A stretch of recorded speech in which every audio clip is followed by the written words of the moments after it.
accueillir Sten, qui vient de très très loin, puisque actuellement il est sur la côte ouest des États-Unis. Tout en haut, là, c'est l'État de Washington, c'est ça? C'est ça. L'État de Washington. Donc, chez lui, je ne sais pas quelle heure il est, mais il est soit trop tôt, soit trop tard. C'est un petit peu le problème que j'ai. Je pense qu'il est tôt, là, non? Ouais, c'est ça. Il est tôt, il est 7h du mat. Oui. Ça va encore, c'est gérable. Bon, bon. Et il fait froid. Je ne sais pas s'il fait froid chez toi. Chez nous, oui. Mais... Je suis à la même latitude que Bordeaux. Donc, c'est un peu contre-intuitif, mais parce que je suis proche du Canada. Mais je suis en fait un peu plus au sud que vous, même. Oui, mais après, les conditions climatiques varient. Donc... Ah oui, ici, ça varie entre moins 10 et alors en été, on arrive à du 40, 45. Quoi. Ça, bon. Donc, tu es au PNNL, c'est le Pacific Northwest Laboratory, non, c'est ça? National Laboratory, c'est ça? Donc, d'origine, on te connaît puisque tu avais fait un petit stage pendant l'équivalent de ta maîtrise chez nous. Et tu as fait ta thèse en Belgique à l'Université libre de Bruxelles. Donc plutôt orienté chimie, mais en utilisant des techniques comme la sonde atomique et l'émission de champ. C'est ça. Donc des techniques que l'on connaît bien au laboratoire. Et donc tu vas nous parler, alors notamment de ce que tu as fait en postdoc au PNL et un petit peu de ce que tu as fait dans ta thèse, je suppose. Et tu ouvriras un petit peu sur ton projet puisque tu es actuellement candidate sur un poste de chargé de recherche au CNRS pour venir chez nous. Donc, c'est très intéressant de t'écouter. Alors, ça va. Ouais, j'ai orienté donc, j'ai orienté un peu la présentation vraiment sur le lien qui existe entre voilà, la chimie. Donc, pour généraliser un petit peu les interactions gaz-surface. Et donc, pour encore vraiment garder le général, donc les microscopies de sondes atomiques. Alors, je vais essayer de ne pas faire de bêtises maintenant. Alors, je vais essayer de présenter le truc. Ok, donc ça a l'air de fonctionner. Est-ce que vous arrivez à voir? Oui, on voit ton écran. Ok, donc maintenant je vais play from start.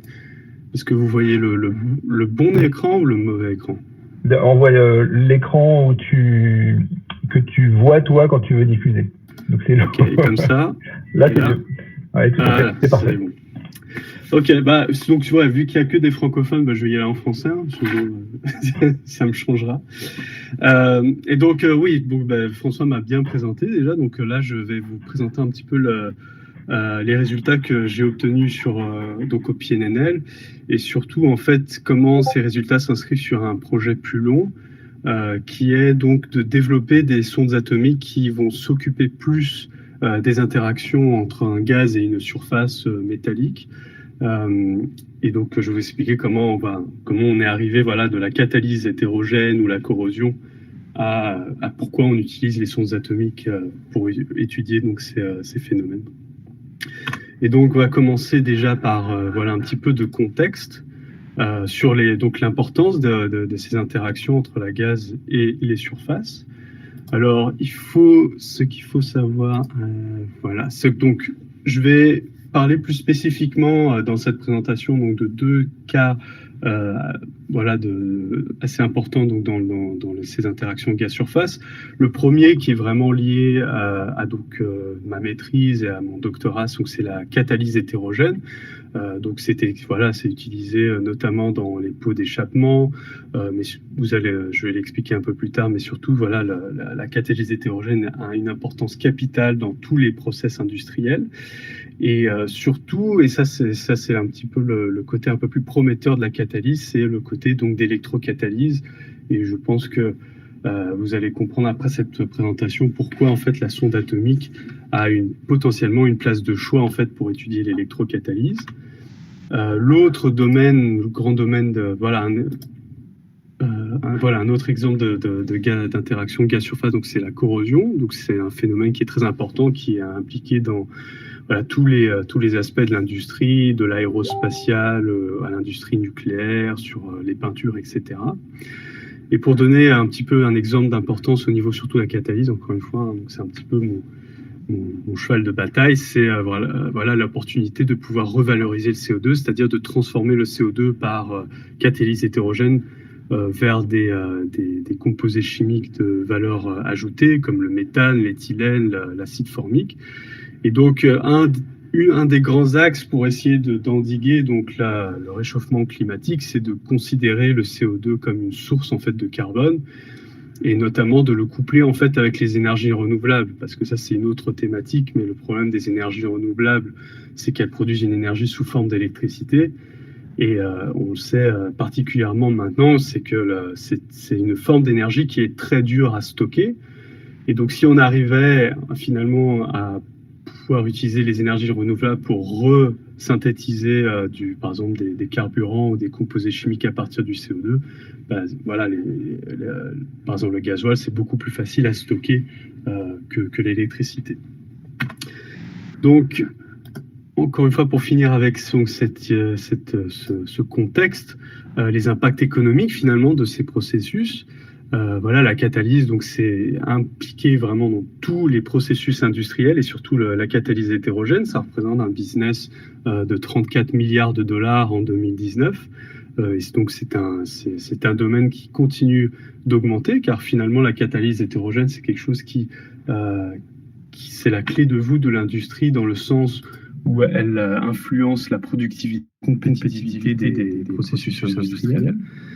Et alors, dans un monde avec une population qui augmente, avec une population qui augmente, avec une classe moyenne aussi qui augmente, notamment dans les grands pays comme la Chine ou l'Inde, et en considérant qu'on a des ressources naturelles limitées, avoir des processus catalytiques de plus en plus efficaces, ça paraît, évidemment, c'est quelque chose dont on a besoin pour pouvoir subvenir aux besoins de cette population grandissante.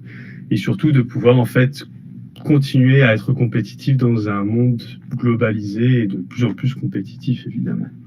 Pour ce qui est de la corrosion, ça aussi, c'est un business qui est assez important. C'est quelque chose qui coûte plus de 2,5 trillions de dollars donc pour les pays industrialisés. Donc ça représente à peu près entre 3 et 4% de leur PIB. C'est avec la souris.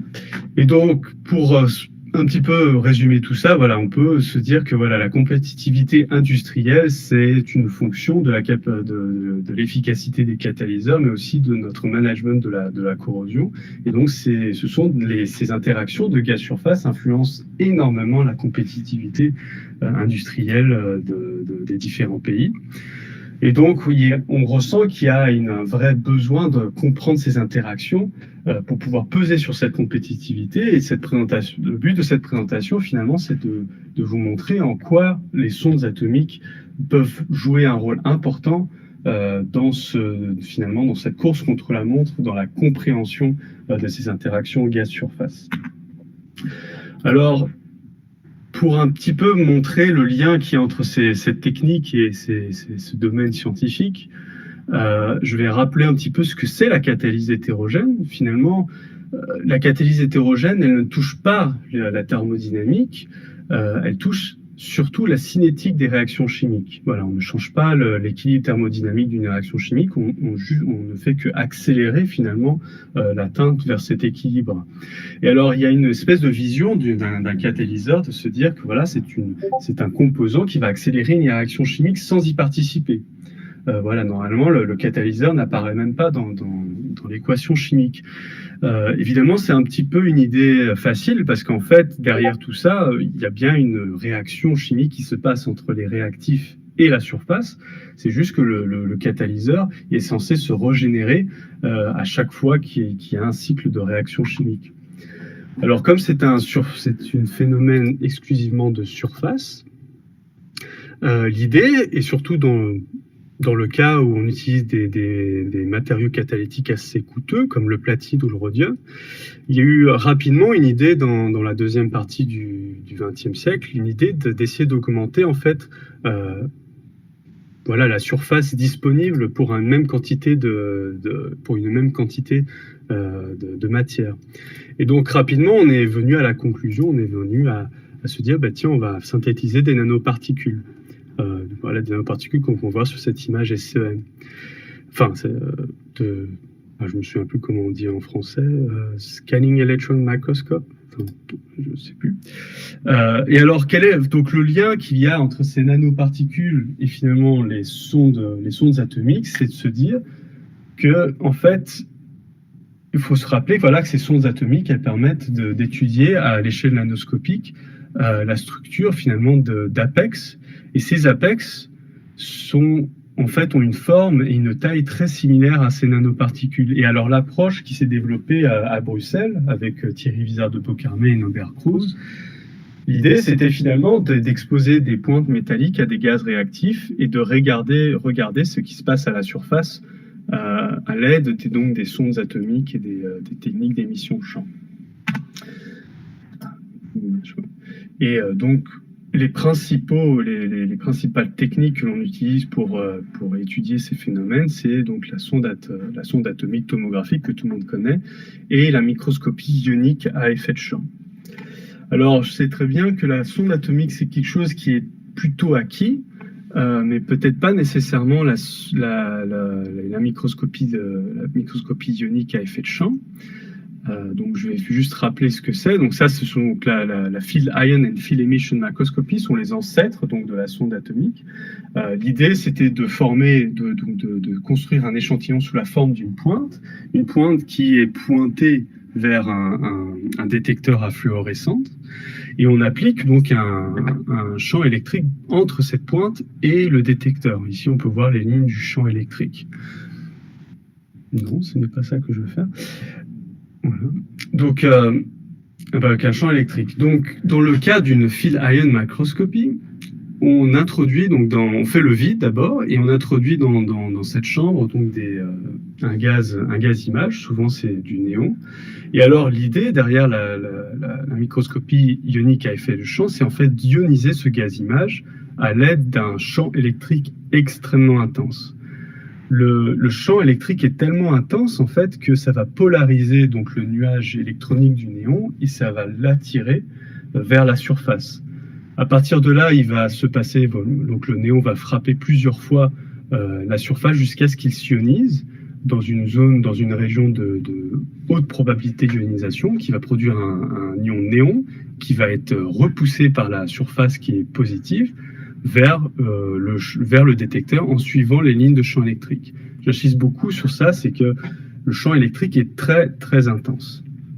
Et alors, ce qui va se passer, c'est qu'on va obtenir ce genre d'image où on voit que chaque petite boule ici correspond à un atome, et on voit bien qu'on ne voit pas tous les atomes de la surface, on voit bien les atomes qui présentent un champ électrique plus intense, c'est-à-dire les atomes qui sont en position de coin ou de marche. Quand on compare ici un modèle de billes où toutes les billes sont des atomes et les billes blanches sont des atomes donc en position de marche ou de coin, on voit que ces deux modèles correspondent parfaitement. Un autre donc une autre microscopie qui est très importante pour l'étude de la chimie, c'est la microscopie ionique à émission d'électrons. Donc c'est exactement le même équipement. La différence, c'est qu'on va appliquer un potentiel négatif et on va émettre des électrons à partir de la surface. Alors c'est très intéressant, la FEM est très intéressante dans le sens où elle est un peu moins destructive. En fait, elle n'est pas du tout destructive comparée à la FIM, on va voir pourquoi. Et surtout, en fait, ce qui est bien avec la FEM, c'est qu'on peut l'utiliser à n'importe quelle température, alors que pour la FIM, on a besoin d'être à une température cryogénique comme la sonde atomique tomographique. Pour résumer, en fait, finalement, la FIM, on ne va pouvoir l'utiliser que pour, en fait, cartographier la structure de la surface de nanoparticules. Encore une fois, on ne peut pas aller à des hautes températures. À la place, on va utiliser la FEM. Et alors, comment interpréter une image FEM? les électrons sont émis par effet tunnel. Et donc la brillance locale que l'on observe sur une image FEM va dépendre de la structure de la facette. Comme on peut voir ici, voilà, les régions qui sont particulièrement brillantes, ce sont les régions 0, 1, 2. Donc ce sont les facettes les plus instables de cette surface. Cela va dépendre de la température. De manière assez évidente, si on augmente la température, on va augmenter le nombre d'électrons que l'on va émettre de la surface. Ça dépend du champ électrique. Mais surtout, ça dépend en fait de la présence d'adsorbats sur les facettes. Par exemple, si on ajoute des atomes d'oxygène sur la surface, en fait, l'oxygène va bloquer les électrons et il va assombrir l'image. Et donc, en fait, les variations de brillance locale est un descripteur opérando d'une réaction catalytique en surface. Donc on va utiliser vraiment ces variations de brillance pour un peu suivre des réactions chimiques à l'échelle nanoscopique. Et alors, je ne vais pas trop m'étendre là-dessus, mais pour vous donner un exemple vraiment concret de l'utilisation de la FEM, ici c'est l'exemple d'une réaction chimique, donc de l'hydrogénation de l'oxygène sur du platine-rhodium, avec ici donc une FIM de platine-rhodium, ici donc sa FEM, où on voit toutes les facettes 0, 1, 2. On voit que c'est une pointe qui est orientée dite 1, 1, 3. Et alors sur cette vidéo, qui est accélérée 10 fois, on voit des variations de brillance locale. En fait, ici, j'ai choisi un petit peu ce cas particulier, car on est capable, en fait, avec ces paramètres, on est capable d'observer en fait une réaction chimique oscillante. Donc c'est quelque chose qui est assez exotique dans le monde de la chimie. Donc on peut donc observer donc ce comportement périodique avec des variations de brillance périodiques d'environ 10 secondes.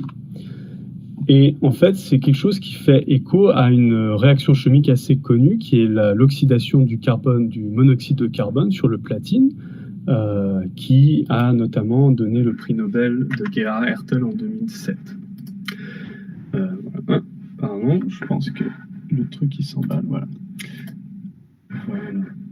Alors, encore une fois, la FIM, et c'est un petit peu ça qui m'a attiré quand j'étais étudiant doctorant, ça donne des images absolument superbes, où on peut voir donc les atomes quasiment en temps réel de la surface.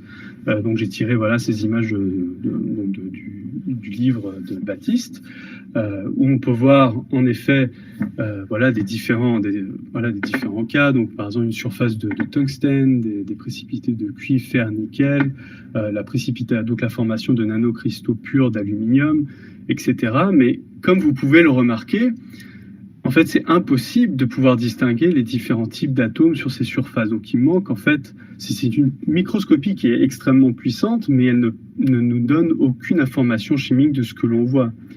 Quand on donne une image FIM, en fait, on doit assumer finalement que ce que l'on voit est bien ce que l'on pense. Par exemple, voilà, si je vous dis qu'ici c'est du tungstène, on est obligé de croire l'auteur sans pouvoir avoir de preuves supplémentaires. Et c'est à partir en fait de ce constat que s'est développée la sonde atomique tomographique que vous connaissez très bien au GPM. Donc c'est une technique qui est basée sur le phénomène d'évaporation ionique, qui est lorsque l'on applique un champ, donc un potentiel électrique positif suffisamment intense, comme on peut voir sur cette vidéo, on est capable d'arracher les atomes de surface sous forme d'ions, comme on peut voir donc sur cette vidéo de rhodium. Et alors l'idée, c'est d'envoyer ces ions dans un tube de vol, donc pour en fait analyser leur masse par spectrométrie de masse à temps de vol. Et donc dans les premières versions des sondes atomiques, tout cela se faisait avec des pulses de champ électrique. Dans les versions plus modernes des sondes atomiques, ça se fait de manière assistée à l'aide de laser. Et alors, grâce à un détecteur à position, on est capable ensuite de reconstruire les cartes tridimensionnelles de notre apex, comme ici avec le rhodium. Grâce aux capacités de la sonde atomique, on est capable donc d'étudier les interfaces, les compositions, les structures, etc. Donc vraiment faire des investigations sur le bulk, le cœur de phase des matériaux, mais plus tellement sur les surfaces. Encore une fois, on est parti de la sonde de la FIM, de la FEM, qui étaient des techniques vraiment de surface. Et avec la sonde atomique, on est passé plutôt dans le cœur de phase. Et alors, moi, ce qu'on aimerait développer finalement, ce serait donc une sonde atomique qui serait plus dédiée à l'étude donc de ces surfaces. Et ce qui nous intéresserait, par exemple, c'est de pouvoir, en temps réel, suivre l'absorption d'un réactif A et d'un réactif B et de regarder où les réactions chimiques se déroulent sur les surfaces. Et donc voilà, ce serait en fait de reconstruire les cartographies des réactions chimiques sur des nanoparticules modèles. Et pour ce faire, en fait, on s'est mis à développer donc 2 types de sondes atomiques dédiées à ces études. La sonde atomique dite in situ et la sonde atomique operando.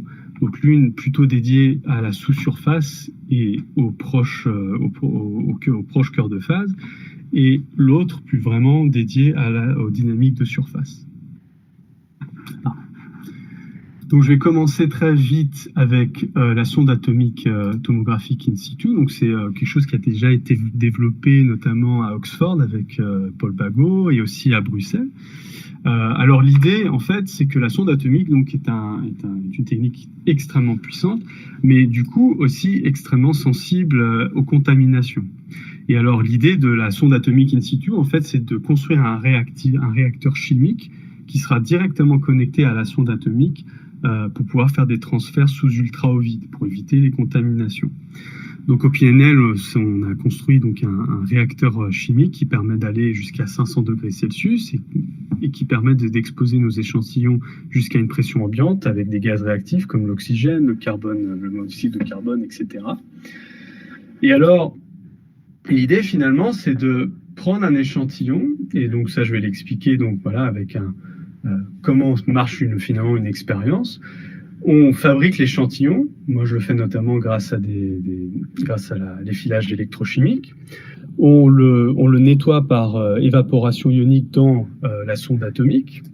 On transfère l'échantillon dans le réacteur où il est exposé donc à des gaz réactifs à une température T, pendant un temps T et pour une pression P.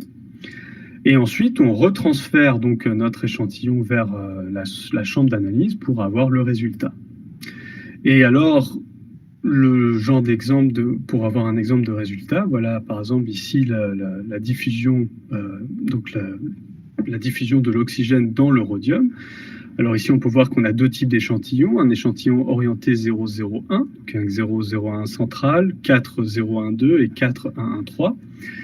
Et un échantillon orienté 1,1,1 avec 3,113 et donc 6,012 et 3,011. Et lorsque l'on expose finalement donc ces échantillons à de l'oxygène, donc à 10,4 millibars pendant 10 minutes à 700 Kelvin, et qu'ensuite on analyse la composition de l'APEX après cette exposition, on peut ensuite faire une projection en 2D de la distribution des oxydes de rhodium sur l'ensemble du volume. Et on se rend compte qu'on a la formation que l'oxygène, en fait, l'oxygène se concentre dans des régions assez spécifiques, ici donc sous la 0,01, les 1,1,3, et pareil ici, sous la 1,1,1 et les 1,1,3. Et grâce à cela, on est capable en fait de reconstruire des cartes tridimensionnelles de la diffusion de l'oxygène dans la nanoparticule de rhodium. Et alors, je ne l'ai pas développé ici, sinon la présentation serait un peu trop longue, mais grâce à des études précédentes faites avec la FIM et la FEM, qui nous ont permis de déterminer que l'oxygène se dissocie prioritairement sur les 0,1,2, grâce à la confrontation avec nos résultats FIM, FEM et sonde atomique, on a été capable de reconstruire finalement le parcours de l'oxygène, de son absorption, donc sur les 0,1,2, avec sa diffusion et le fait qu'il coule sur les régions 1,1,3 voisines, et ensuite avec une accumulation centrale de l'oxygène sous la 1,1,1 ou sous la 0,01. Et donc, en fait, ici, on peut vraiment se rendre compte à quel point ces facettes d'une nanoparticule fonctionnent en tandem, elles fonctionnent toutes ensemble pour donner la version, enfin, elles fonctionnent toutes ensemble, avec par exemple la 012 qui joue le rôle de réacteur et les 1,3 qui jouent un peu le rôle de porte d'entrée de l'oxygène dans la nanoparticule. Et donc il y a vraiment cette conception que la catalyse hétérogène n'est pas seulement un phénomène de surface, mais vraiment un phénomène un peu plus complexe qui aussi implique la structure de sous-surface. Donc ça, c'est un petit peu la version un peu simple de l'application de la sonde atomique in situ. Après, on est arrivé au constat de se dire, mais oui, à chaque fois qu'on a un résultat, finalement, encore une fois, on a 3 paramètres, la température, la pression et le temps. Et en fait, on s'est dit, mais après chaque analyse, finalement, on a un screenshot, on a une photographie de cette dynamique. Et donc, l'idée de la in situ, c'est en fait de pouvoir essayer d'extrapoler une forme de dynamique. Donc c'est un peu difficile, mais voilà, on va essayer d'extrapoler ça. Donc si on fait plusieurs expériences à la suite avec une pression et une température constante et que finalement on ne fait que varier le temps, en fait c'est vraiment l'équivalent de prendre une photographie finalement d'un process. Et c'est ce que l'on a fait avec le cobalt, où on a fabriqué donc du cobalt, on l'a exposé à de l'oxygène dans le réacteur à 350 degrés. Et après 10, 15 et 30 minutes, on peut suivre en fait la progression du front de l'oxygène en fonction de la distance par rapport à la surface. Donc 0, c'est la surface, et là, c'est les profondeurs donc, du cœur de phase. Et on se rend compte, voilà, à 5 minutes, on voit qu'on a une pénétration d'oxygène qui est maximum quelques nanomètres. Après 10 minutes, on se rend compte que l'oxygène a réussi à pénétrer un petit peu plus loin, entre 10 et 15 nanomètres. Après 15 minutes, cette progression continue entre 30 et 40 nanomètres. Et finalement, après 30 minutes, à 350 degrés Celsius, on a une conversion totale du cobalt pur en cobalt monoxyde. Voilà, on a un gros chunk de cobalt monoxyde à la fin. Donc c'est vraiment l'équilibre qui est atteint. Et donc avec cette application de la in situ, donc l'atome probe in situ dynamique, on est capable de suivre finalement la progression de l'oxygène en surface en superposant donc les FIM et donc les projections 2D de formation d'oxyde de cobalt. Et aussi en 3D, lorsque l'on fait les isosurfaces, ici sont les isosurfaces de monoxyde de cobalt, où on voit ici donc la progression du front de formation du monoxyde de cobalt. Alors ici en rouge c'est après 30 minutes, ici c'est 10 minutes. On voit ici aussi qu'on a des pénétrations latérales de l'oxygène, probablement dues à un défaut de surface. Et alors, là, on peut sentir voilà, qu'avec la sonde atomique in situ, on est capable un petit peu de faire de dynamique, mais bon, je pense que vous pouvez sentir aussi que c'est un long processus, parce que finalement, on n'a qu'une photographie après chaque expérience. Donc, la résolution temporelle de cette approche est vraiment limitée, et c'est pour ça qu'on réserve plutôt la sonde atomique in situ pour vraiment les études de sous-surface. Et pour ce qui est de la dynamique, en fait, on va essayer de développer une autre forme de sonde atomique qui est la sonde atomique opérando. Alors, dans la sonde atomique opérando, c'est l'application de la PFDMS, Pulse Field Desorption Mass Spectrometry, donc qui a été développée par le groupe de Bloch à Berlin, je crois, en fin des années 80. Et alors, l'idée de la PFDMS, qui est donc la même idée de la sonde atomique opérando, c'est en fait d'utiliser les fréquences d'impulsion de champs électriques. Alors, l'idée, c'est quoi? C'est de se dire, OK, on a donc notre nanoparticule, donc on a notre apex, et à chaque fois que l'on applique un champ électrique suffisamment fort, on va enlever en fait tous les adsorbats. Voilà, donc... Et à chaque fois, donc, on enlève tous les adsorbats, cela veut dire qu'on se retrouve avec une surface qui est propre. Donc, si on expose donc notre pointe à des gaz réactifs, à chaque impulsion, la surface va être propre, mais ça veut dire que la surface est réexposée à des nouveaux gaz réactifs. L'idée, c'est que finalement, on peut relier la fréquence des impulsions à un temps de réaction. Ça veut dire que par exemple, et là j'ai pris ici l'exemple d'une pointe de rhodium que j'ai exposée à du CO2, à 10-5 millibars de CO2 à température ambiante. Cela veut dire que la pointe, et j'ai appliqué donc une fréquence d'impulsion de 1000 Hz. Ça veut dire que je fais une impulsion électrique toutes les millisecondes. Ça veut dire que toutes les millisecondes, la surface la surface est évaporée, on enlève tous les produits d'absorption, de dissociation, etc. Et on recommence avec une surface propre de rhodium qui est exposée à du CO2.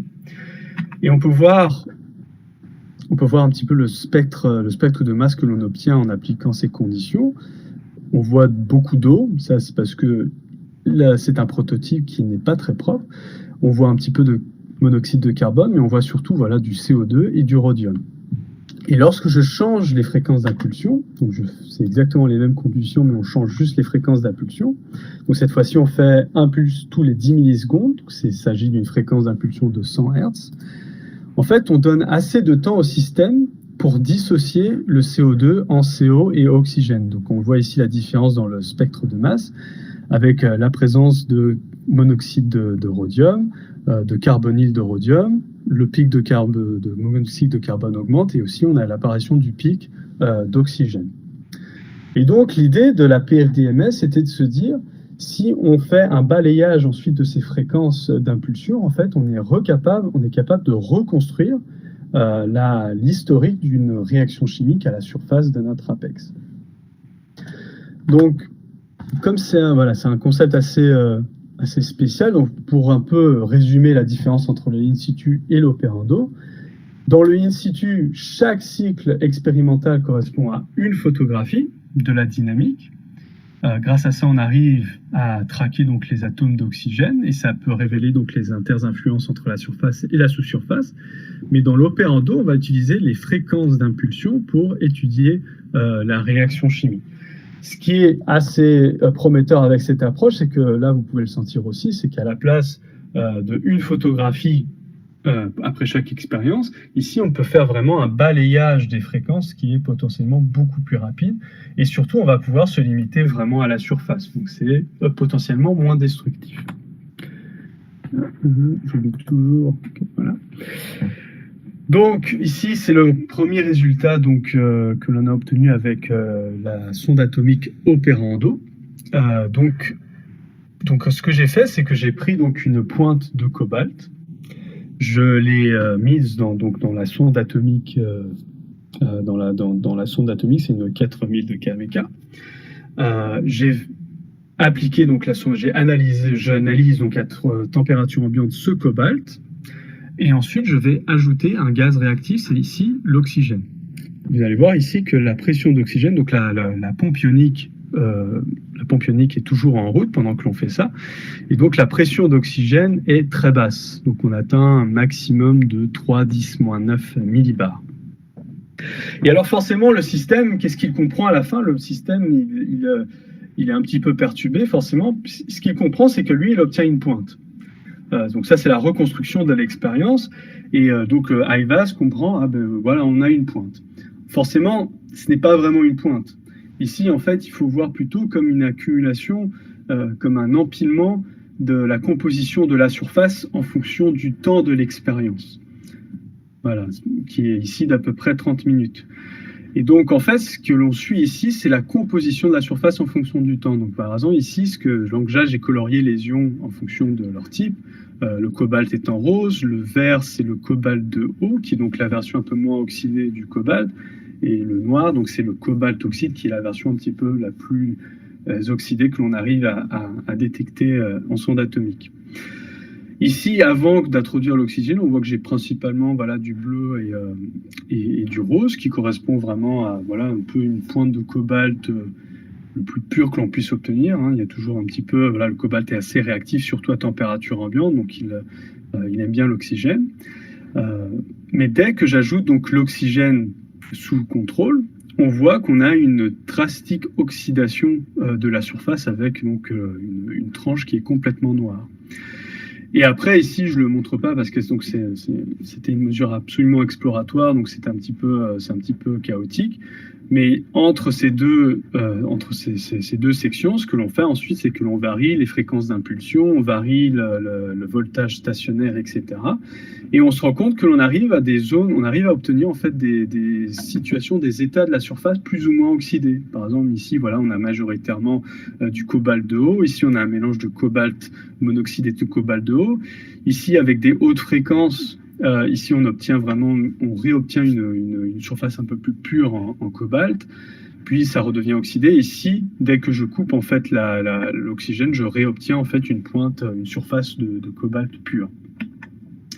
Et donc voilà, on obtient finalement une pointe virtuelle qui correspond à l'empilement de la composition de surface en fonction du temps de l'expérience. Avec les différentes phases ici, quand on fait la composition relative donc unidimensionnelle. Après, voilà. Donc ici, j'ai compilé, comme je vous ai dit, en fait, dans cette expérience, il y a plusieurs sections. On a fait varier énormément les fréquences d'impulsion et aussi, surtout, le voltage stationnaire. Et donc, j'ai compilé ici les différentes compositions que l'on obtient en fonction de ce voltage stationnaire et des fréquences d'impulsion. On se rend compte que, pour un voltage stationnaire assez élevé, on obtient en effet une composition relative en oxygène et en cobalt. Donc ici, c'est en rouge, c'est le ratio d'oxygène-cobalt. On se rend compte qu'on a un ratio beaucoup plus important avec des fréquences faibles, ce qui est logique finalement, parce qu'encore une fois, quand on a des fréquences faibles, on laisse plus de temps au système, donc on est censé plus oxyder la surface. Alors que lorsque l'on a des fréquences élevées, on a un ratio beaucoup plus bas. Encore une fois, c'est logique, on laisse moins de temps au système pour s'oxyder.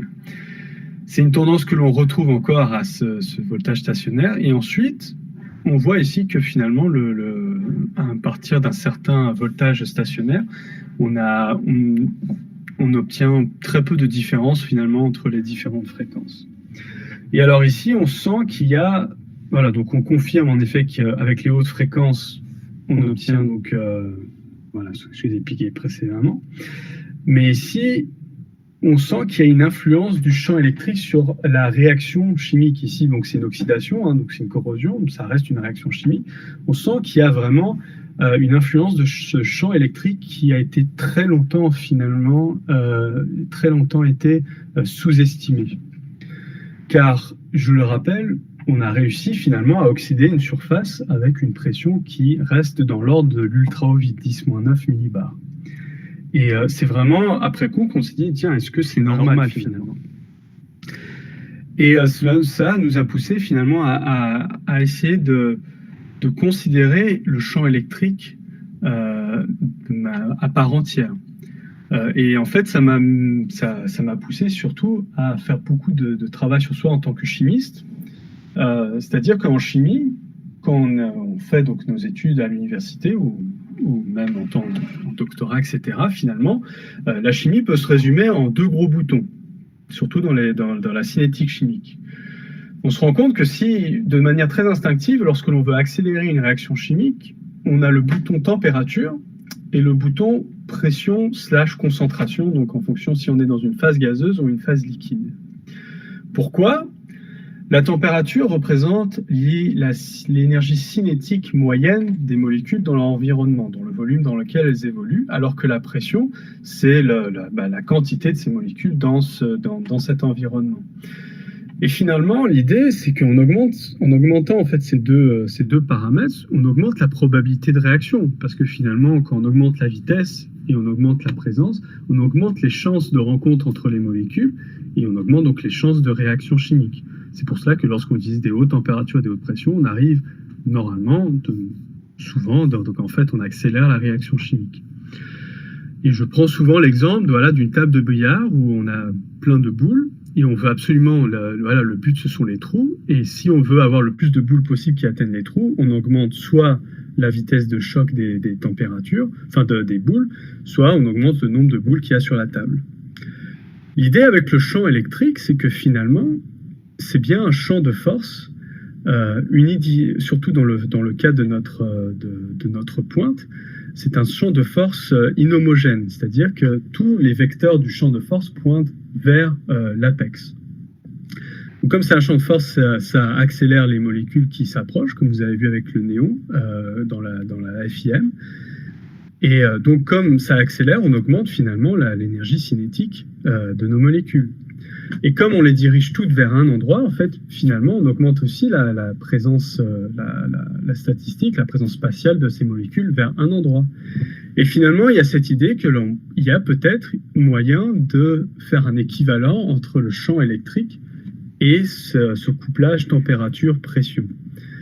Et donc, la sonde atomique Operando serait en fait finalement une opportunité parfaite pour explorer en fait ce lien qui existe entre une température-pression et ce champ électrique. Et finalement, on réatterrit dans l'idée de l'électrocatalyse. Et ça, c'est une énorme opportunité, car finalement, la majorité des coûts dans une réaction chimique, souvent, c'est en fait la température, donc chauffer les réacteurs et les refroidir. Donc ça a beaucoup d'inertie, ça dépense énormément d'énergie, et donc ça émet beaucoup de CO2. Si on est capable finalement de compenser et de diminuer les pressions et les températures nécessaires pour obtenir la même productivité, évidemment là c'est extrêmement bon, quoi. Ouais, donc c'est cette flèche-là. Je vais finir cette présentation par la perspective en fait aussi de l'évaporation différentielle par laser. Donc ça c'est un petit peu donc j'espère que jusqu'à maintenant vous avez compris que finalement le but de la sonde atomique Operando, c'est vraiment de pouvoir explorer les réactions chimiques, de pouvoir explorer les réactions chimiques sur des surfaces complexes qui vont un peu imiter les nanoparticules. Et en plus de ça, on va pouvoir explorer l'influence du champ électrique sur ces réactions chimiques. De manière un petit peu plus sur le long terme, on aimerait aussi développer finalement l'évaporation différentielle par laser. Pour cela, en fait, il faut comprendre le concept de la permissivité du champ de l'évaporation de champ. C'est encore ici. On pourrait finalement, si on prend une pointe, encore une fois, et on l'expose à des gaz, on va avoir trois situations.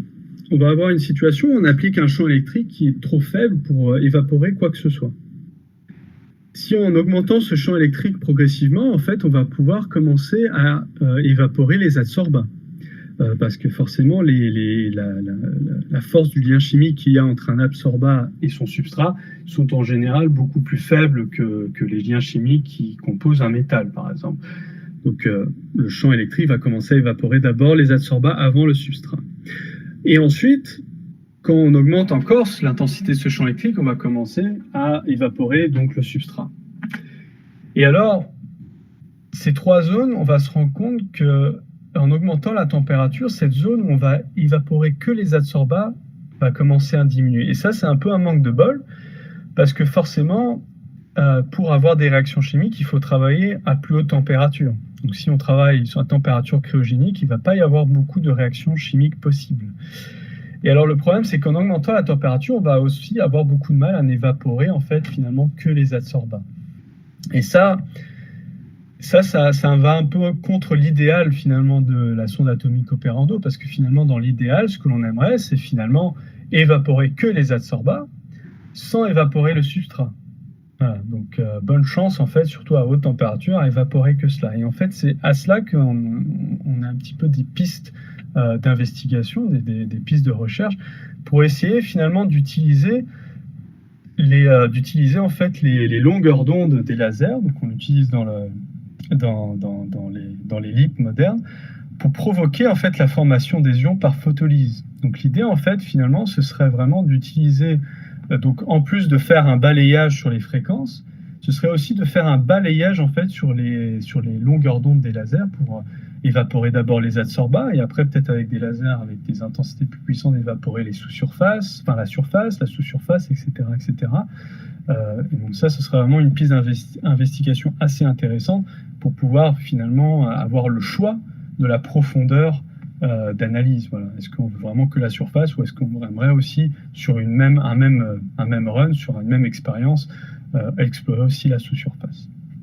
Donc je vais finir cette présentation avec un petit peu cette vision ici. Donc on voit qu'il y a toute cette dimension, voilà, dans la réaction, donc tous ces liens qui existent entre une réaction de surface, sa sous-surface et son cœur de phase.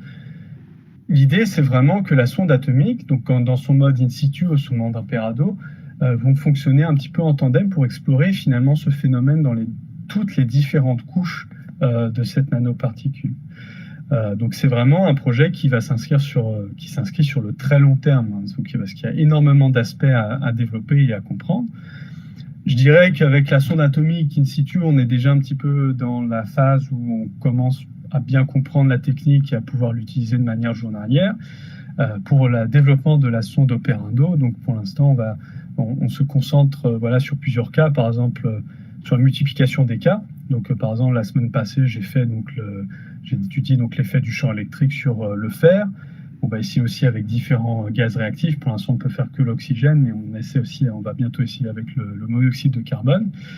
Et encore une fois, sur le très très long terme, moi j'aimerais, le très très long terme, j'espère pas trop long, mais j'aimerais pouvoir vraiment étudier donc l'effet de ces lasers, donc de l'effet des longueurs d'onde des lasers pour pouvoir un peu tuner le mécanisme de champ d'évaporation.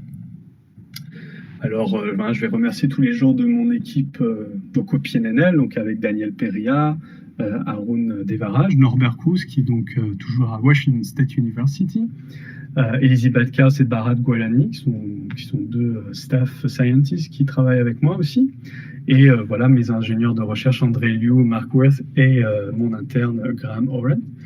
Et voilà, pour un peu plus d'informations sur cette recherche, les 3 publications les plus récentes, qui sont tous sur le cas du CO2 et de l'oxygène sur le rhodium, et aussi pour savoir un peu plus sur l'influence du champ électrique. Je vous invite à consulter donc les travaux de Jean-Simon McEwen et de Hans-Jürgen Kreutzer, qui en fait développent un peu cette idée qu'avec un champ électrique, en fait, on peut faire l'équivalent, grâce à un champ électrique, on peut faire l'équivalent d'une haute température, haute pression, toujours dans l'ultra haut vide. Voilà. Merci de votre attention et je serai bien sûr très heureux de répondre à vos questions. Merci beaucoup Sten. Donc je vais laisser la parole à si quelqu'un veut poser une question, c'est ouvert. Donc j'ai déjà Didier qui lève la main. Donc je vais laisser la parole à Didier. Oui, bonjour. Bravo pour l'exposé, extrêmement clair, très pédagogique. Je trouve que c'est vraiment très intéressant. En plus, je connaissais bien Norbert. J'ai suivi assez de manière étroite ses activités scientifiques. Et donc, j'ai trouvé ça très intéressant, là, ce que vous racontez, là. Juste un petit détail stationnaire, je pense que c'est tension continue. Parce qu'en anglais, c'est stationary ou steady state. Ah, ok. Mais c'est pas ma question. Hein. Mais c'est marrant, venant d'un français, quand même, d'un francophone. Alors, ma question est la suivante. C'est un peu une question de béotien. Je ne suis pas spécialiste des réactions chimiques sous champ. Hein. Donc, j'ai connu Bloch. Hein. Il est d'ailleurs décédé assez prématurément, hein, Bloch. Hein. Et donc, oui, j'ai une petite question. Est-ce que ce sont les mêmes impulsions qui servent à, nettoyer la surface avant de permettre la réaction entre l'atmosphère et la pointe? Est-ce que ce sont les mêmes impulsions qui font ça que celles qui permettent de faire de la spectrométrie de masse à 30 volts?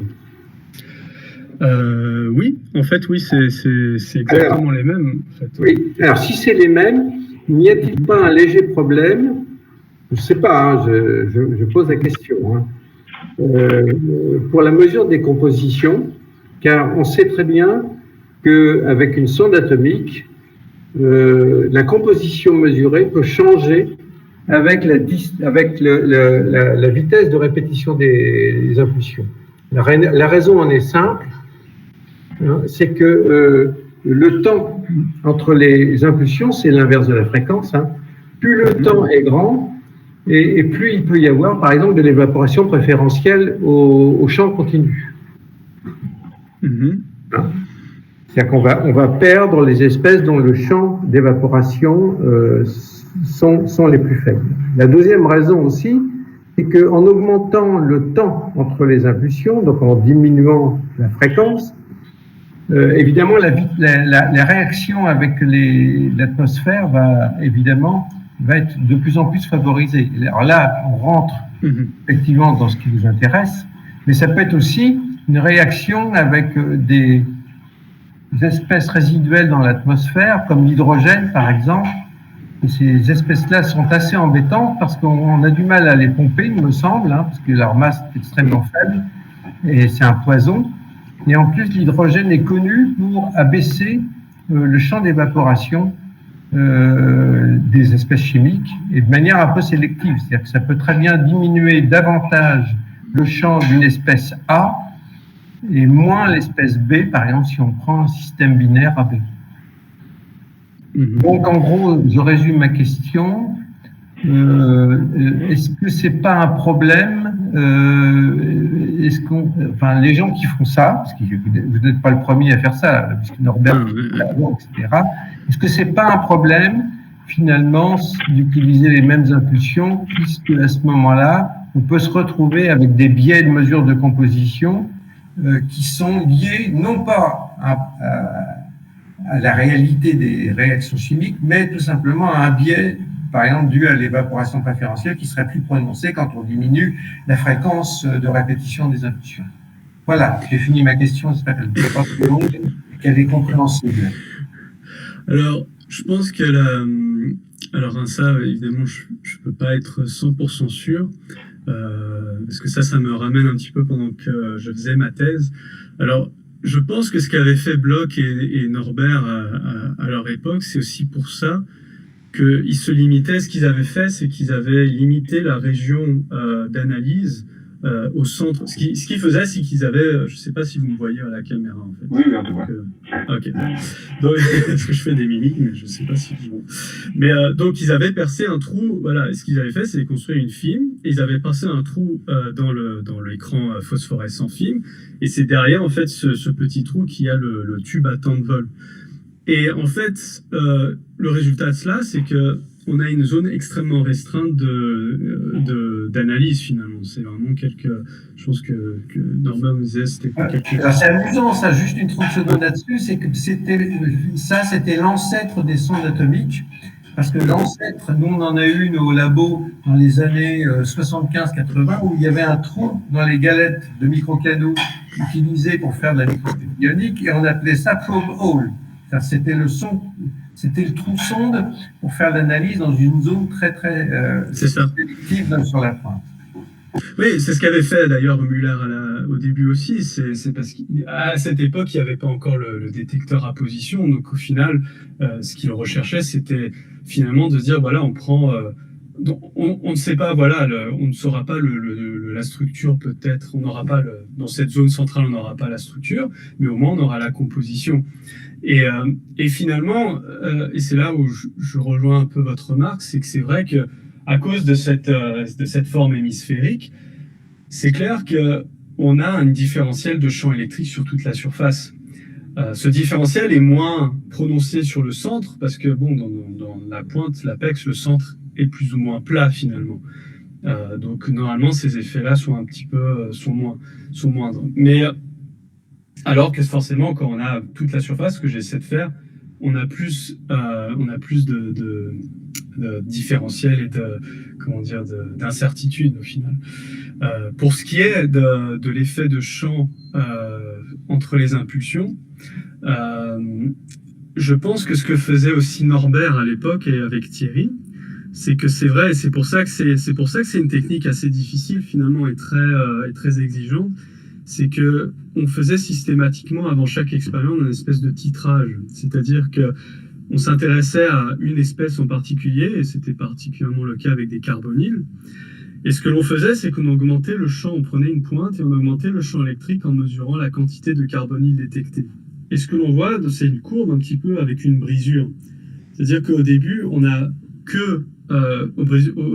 en fait finalement l'évaporation des carbonyles qui est en surface, en plus de l'ionisation des carbonyles proches de la surface, mais qui ne sont pas absorbés. Voilà, les ions qui finalement s'absorbent à cause du champ électrique.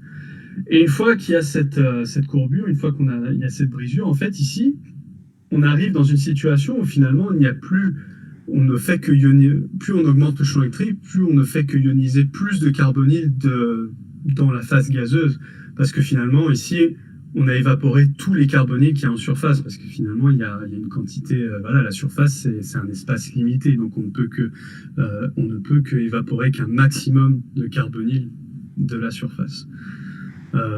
Donc ça, c'est un moyen aussi enfin, c'est très exigeant, mais c'est un moyen finalement de récompenser ça.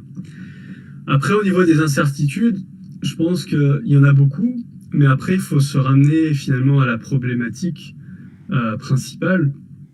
Et c'est clair que si on veut appliquer, voilà, si on veut appliquer en fait finalement la sonde atomique avec ces problématiques de chimie, il va falloir faire des concessions au niveau de la précision de la mesure. Parce que forcément, on va travailler avec de la pression, on va travailler avec de la température, donc il y aura plus d'incertitudes.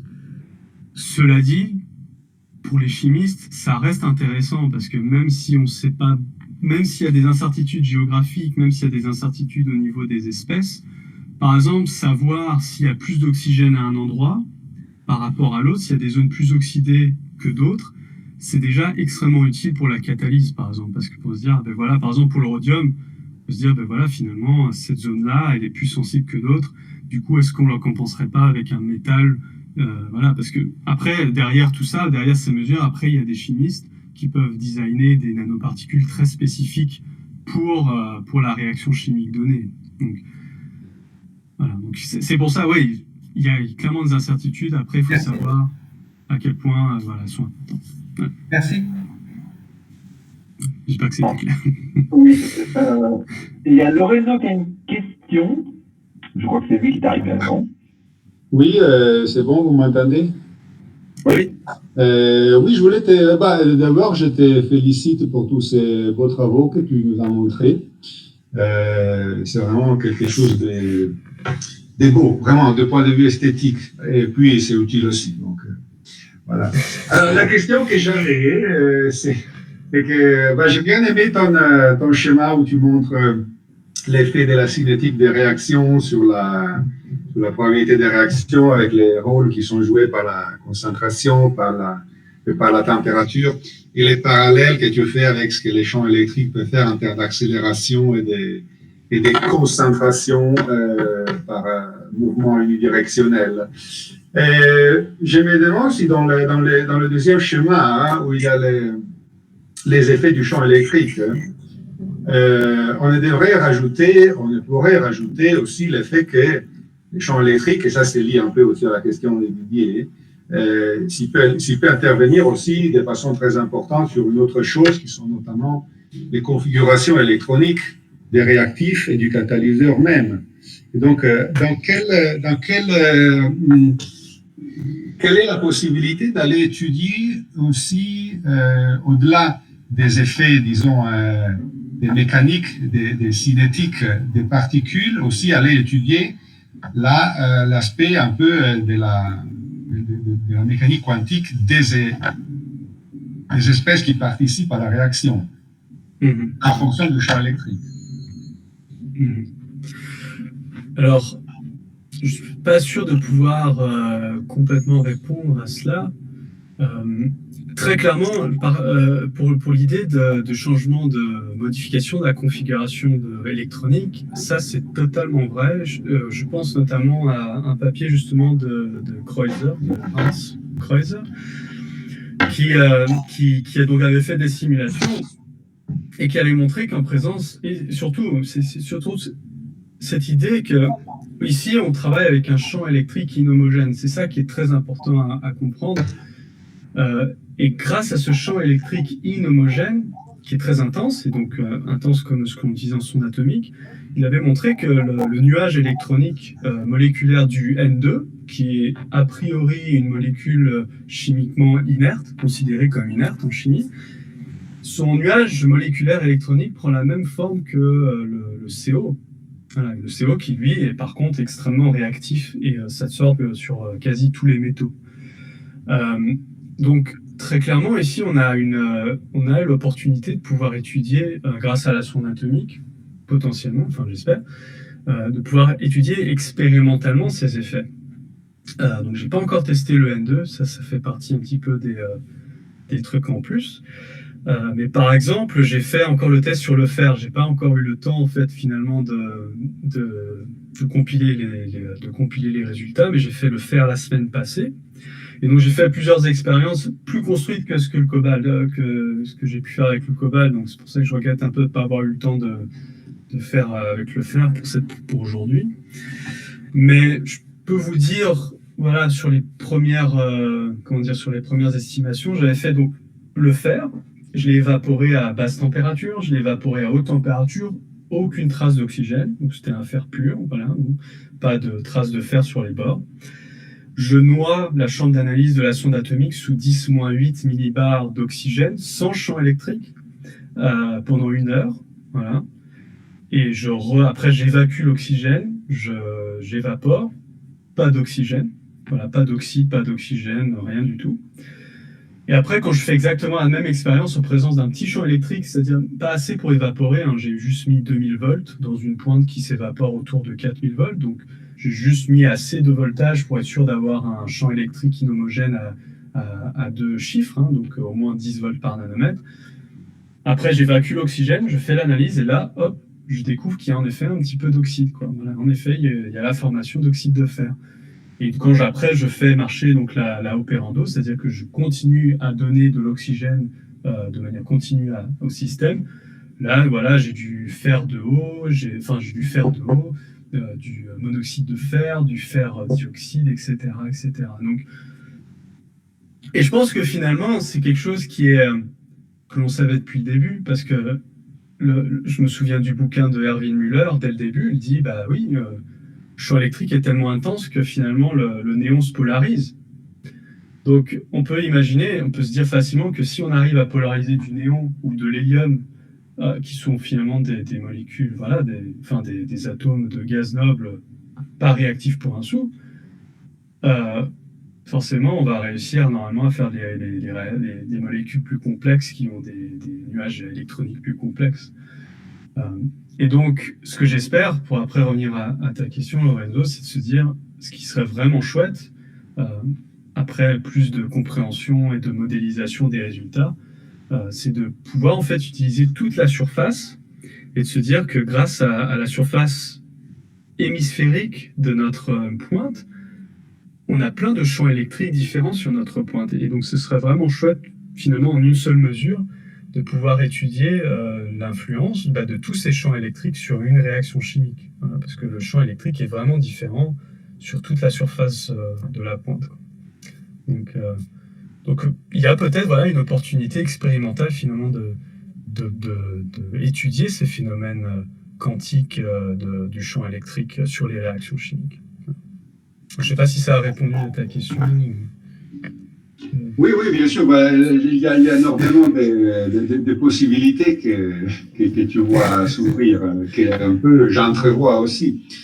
Je ne sais pas si j'ai droit à la deuxième question ou si on passe, si je reviens après. Tu reviens après. On reviens après. Surtout que je dois ouvrir la porte. Donc, ensuite, c'était qui? C'était Xavier, je crois d'ailleurs. Xavier, t'es là? Ah, on t'entend pas, Xavier. Non, on entend, Xavier, on t'entend pas. Oui. C'est bon. Bonjour Sten, merci de t'être levé pour ta présentation, ça valait le coup, merci. Moi j'avais une question par rapport aux expériences que tu fais à des températures qui ne sont pas les températures cryogéniques.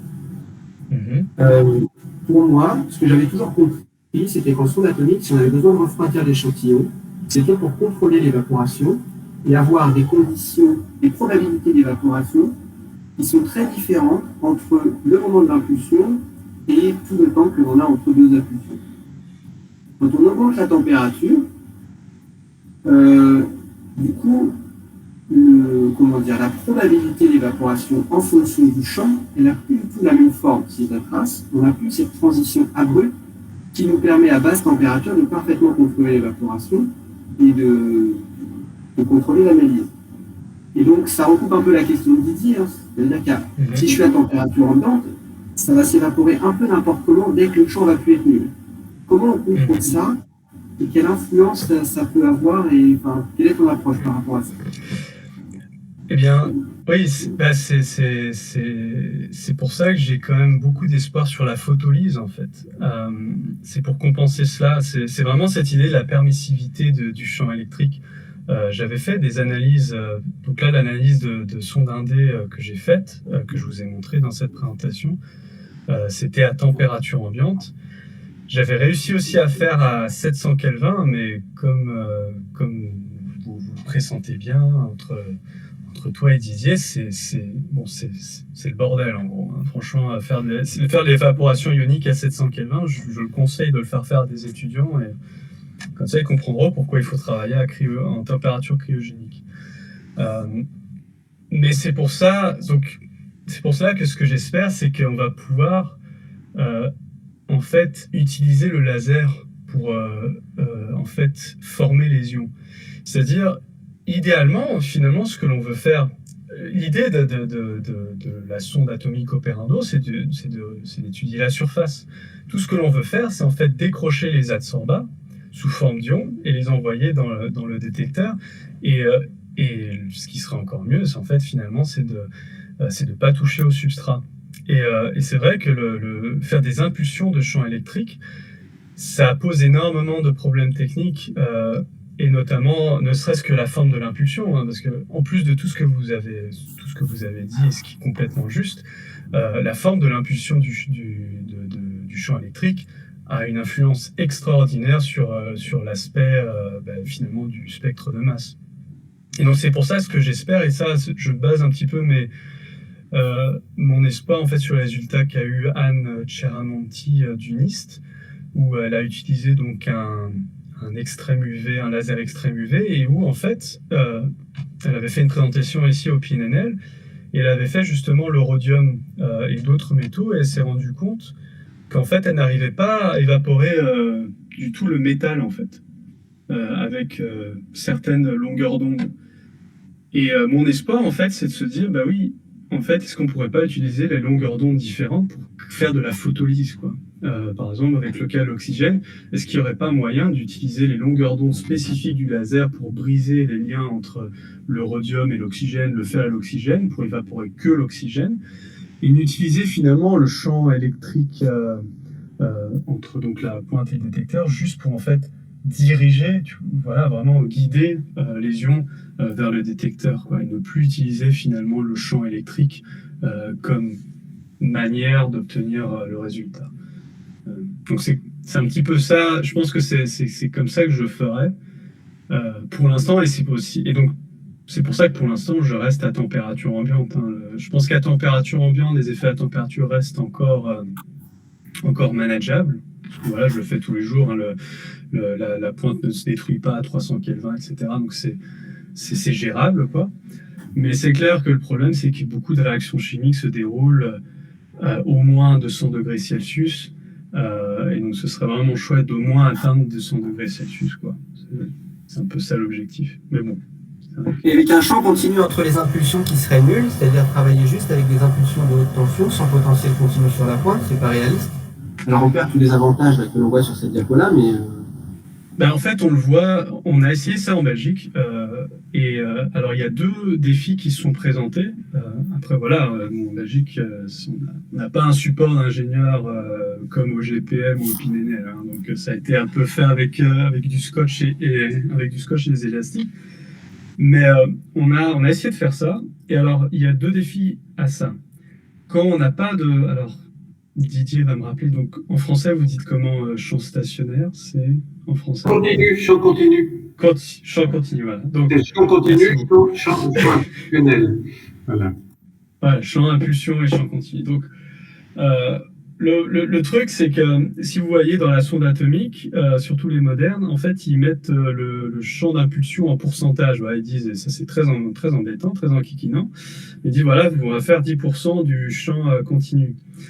Et ils font ça pourquoi? C'est parce que idéalement, en fait, on veut 100% de l'impulsion directement. Voilà.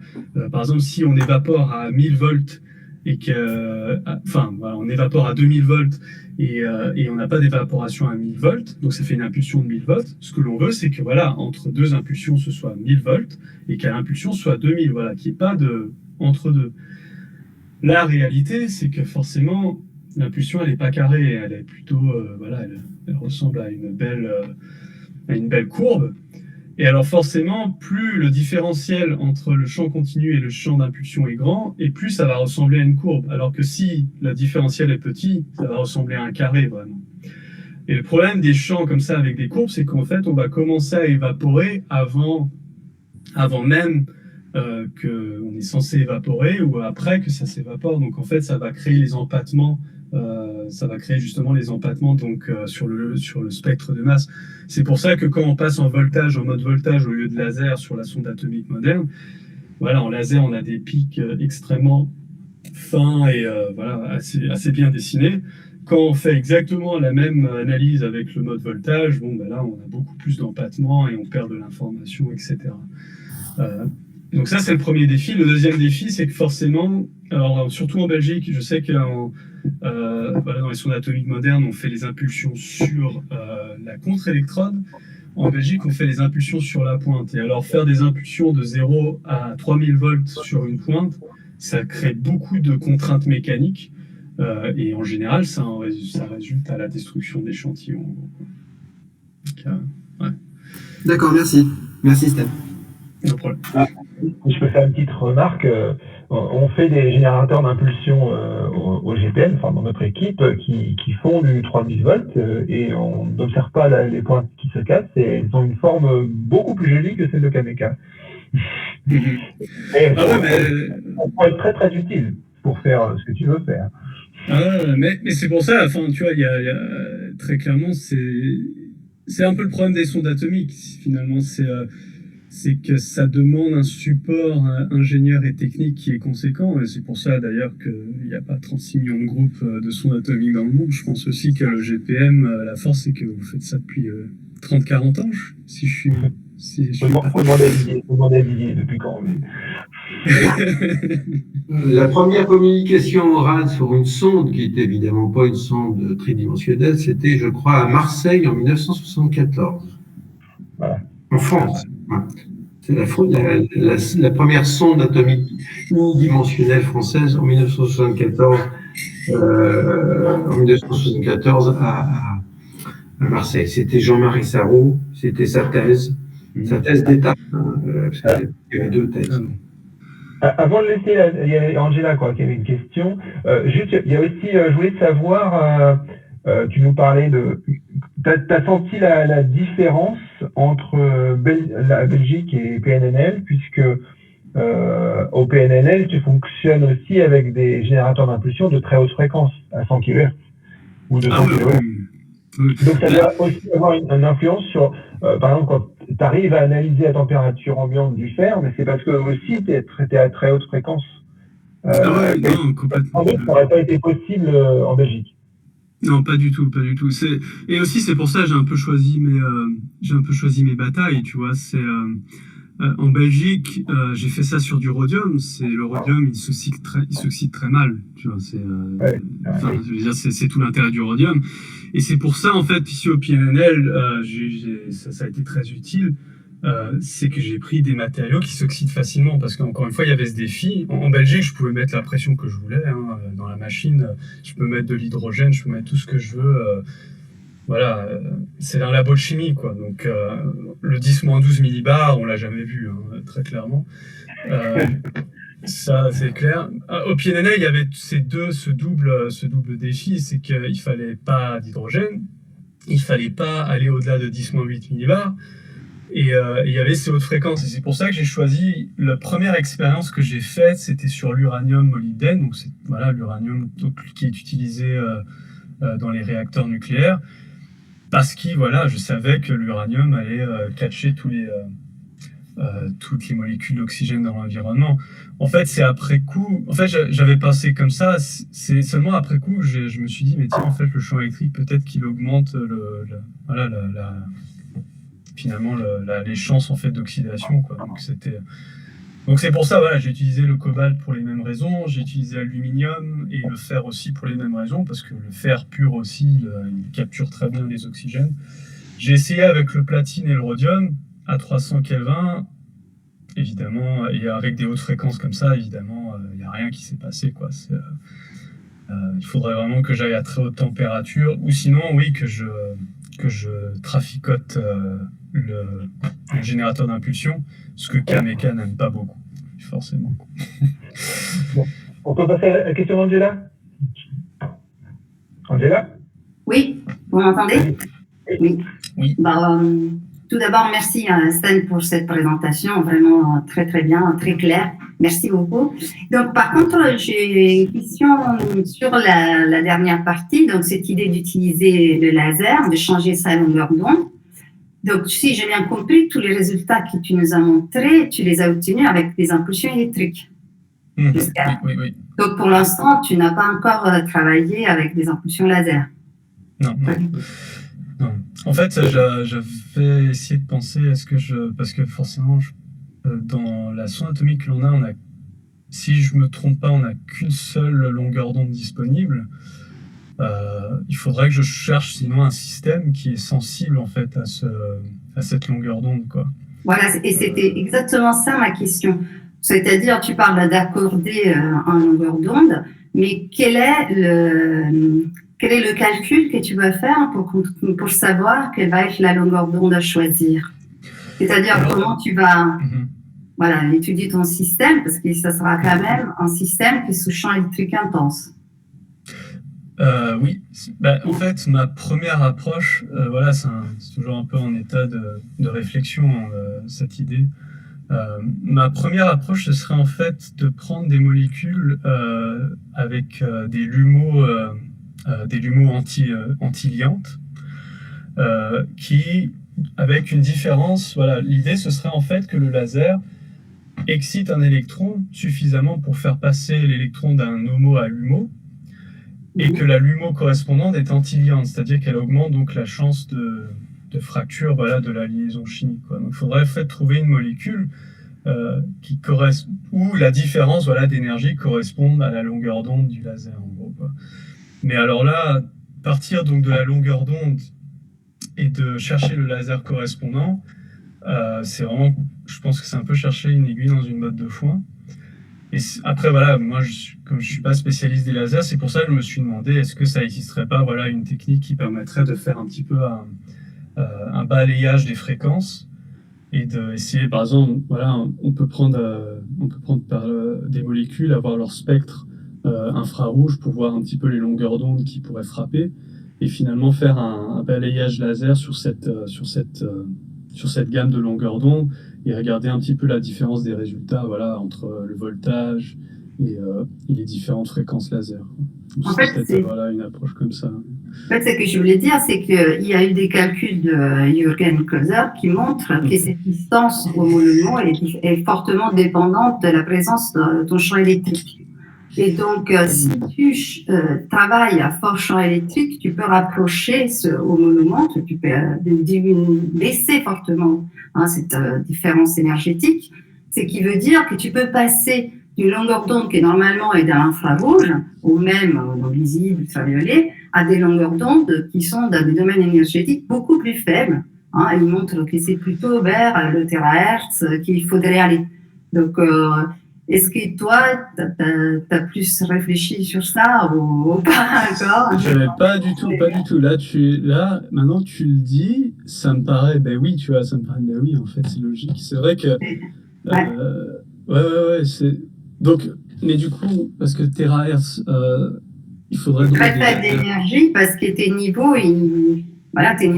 énergétiques sont fortement modifiés par la présence de ton champ électrique quand tes molécules sont très proches de ta surface. Et donc, il serait possible, tu penses, de faire cette photolyse avec, par exemple, un laser comme on a ici, tu vois, un infrarouge ou un truc comme ça? Là, tu es très, très énergétique, et ton problème, c'est que là, tu vas chauffer ta surface aussi. Oui, c'est vrai. C'est ça le problème. L'avantage d'aller avec une longueur d'onde très grande, donc une très faible énergie photonique, c'est de ne pas altérer ta surface. Bah, du coup, ce serait une situation encore plus idéale parce que forcément, tu vois, c'est aussi quelque chose, tu vois, que je me demandais. Enfin, on a toujours ce problème finalement de l'évacuation de la chaleur induite par le laser. C'est vrai que si en plus on peut diminuer la puissance du laser pour éviter cela et toujours faire de la photolyse, bah, c'est une situation win-win, ça c'est clair. Mais c'est vrai que j'avais pas du tout pensé à ça. C'est vraiment. Moi, il y avait pensé, c'est pour ça que les barrières un peu grandes, c'est pour éliminer le chauffage et jouer, c'était plus résonnant, l'excitation. Je me souviens quand j'ai fait un stage, quand j'ai fait le stage de GN, j'avais déjà pensé à ça, pourquoi on n'utilise pas les longueurs d'onde des lasers. Mais c'est vrai que après, ça signifie qu'il faut aussi avoir maîtrisé très bien l'intensité du champ électrique. Et ça c'est un défi technique parce que c'est vrai qu'au final, on a très peu d'informations sur le champ électrique à appliquer. On a juste le voltage. Et le problème, c'est que, voilà, par exemple, voilà, je pense pour le cobalt, voilà, c'est 35 volts par nanomètre. Mais qu'est-ce que ça veut dire? Ça veut dire juste que quand on évapore, on est à au moins 35 volts par nanomètre. Mais on pourrait être à 40, 38. Et c'est un petit peu le défi technique que j'entrevois et j'ai un peu de mal à imaginer comment on pourrait, en fait, techniquement, finalement, contrôler ça. Voilà. Comment maîtriser le champ électrique appliqué plutôt que le voltage, quoi. Parce qu'après, oui, si on a ça, après, si on peut pratiquer après la photolyse, ça corrige, parce que ça peut aider à corriger, voilà, les incertitudes que Xavier et Didier ont. Mais tu peux pas être un champ plus important que le champ de l'évaporation, c'est ça que tu as peur? C'est que pour moi, surtout que tu vois, quand on est en sphérique, tu vois, pour évaporer tous les ions, tu es obligé. Enfin, moi, je le vois en film, par exemple. Tu vois, en film, tu vois toujours, quand on fait de l'évaporation en film, tu vois toujours les 0,1,2 s'évaporer en premier. Ça veut dire que ces facettes, elles ont un champ électrique qui est déjà suffisamment élevé pour être évaporé. Ce que ça veut dire, c'est lorsque l'on applique assez de champ électrique pour évaporer toute la surface, ça veut dire que le champ électrique sur les 0,1,2 est plus élevé que le champ d'évaporation. Tu vois, parce que si tu évapores, par exemple, le rhodium, si tu évapores le rhodium en 0,01, ça veut dire qu'il est bien à 40 volts par nanomètre, mais si tu évapores en 0,01, ça veut dire que tu es déjà bien au-delà des 40 volts par nanomètre sur les 0,12. Parce que le champ électrique sur les 0,12 est plus élevé que le truc global, quoi. Et donc c'est un petit peu ça qui me trotte dans la tête, comment maîtriser finalement le champ électrique, quoi. Je voudrais faire une petite observation sur la notion de champ électrique.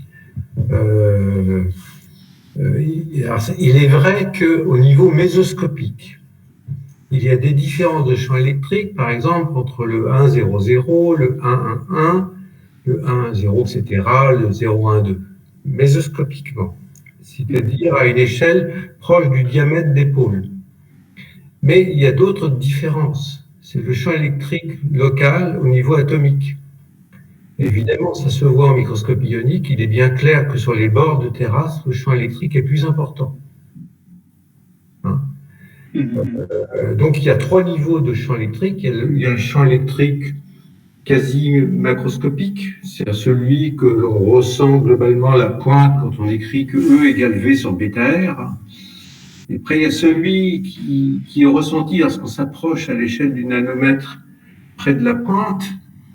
Là, on va bien voir qu'il y a une différence de champ électrique. Après, il y a la carte à l'échelle atomique du champ électrique. D'ailleurs, on se voit bien puisque les plans de bas indice de Miller, ils sont sombres au centre et on voit une couronne. C'est précisément comme ça qu'on trouve un contraste. Donc, c'est une cartographie du champ électrique.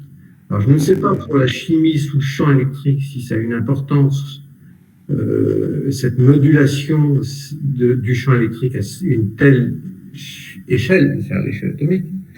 Mais il est bien clair qu'il ne faut pas perdre ça, voilà, de tête. Voilà. C'est tout. Mais ça a une très grande importance, hein, parce que déjà, sans champ électrique, finalement, c'est ce qui s'est passé quand on a fabriqué les nanoparticules pour faire des réactions chimiques. Ce qui s'est passé, c'est que les chimistes se sont on a eu cette idée de se dire, ben voilà, on va augmenter la surface, et du coup, exponentiellement, on va avoir plus et plus de réactions. En gros, c'était un peu ça l'idéal après, je pense, dans les années 50-60. Et en fait, on s'est rendu compte que non, c'était plus compliqué que ça, parce que justement, le fait qu'on a des nanoparticules, les différentes facettes, parce qu'il y a justement ces atomes en position de marche et de coin qui ont une plus grande importance dans les nanoparticules, ils sont plus réactifs. Et cela, on le voit très bien de manière très concrète avec ça, parce que c'est un sujet, un hot topic en catalyse, c'est les nanoparticules d'or. Voilà, l'or, c'est globalement, normalement considéré comme un métal non réactif. Mais pourtant, le fait qu'il soit mis sous forme nanoparticules, l'or devient réactif, justement. Et ça, c'est parce que ces positions de marche et de coin, en fait, elles sont très instables. Voilà, la surface est plus instable que le cœur de phase. Mais ces situations de marche et de coin sont encore plus instables. Et c'est pour ça qu'avec le champ électrique en plus, en fait, on accentue encore plus la différence de réactivité entre les marches/coins et les flat surfaces, quoi. Donc oui, je pense que ça a une énorme importance. Et je pense que c'est surtout très sous-estimé en électrocatalyse, justement, quoi. Voilà. Pour faire un commentaire. Moi, j'avais une dernière question. Si vous voulez bien, je pose une dernière question. Bien sûr. J'ai vu dans ton graphe où tu nous montres la composition en fonction de la profondeur, là, sur le in situ. Je crois que c'est sur celui-là. Tu nous dis qu'à un moment, il y a un accident, parce que sans doute, c'est un défaut de surface. Est-ce que c'est quelque chose qui t'intéresse aussi de voir l'interaction avec la structure des défauts et la réaction chimique? Dans le sens où ça peut avoir une influence notable, et dans les particules réelles, ça peut avoir une influence.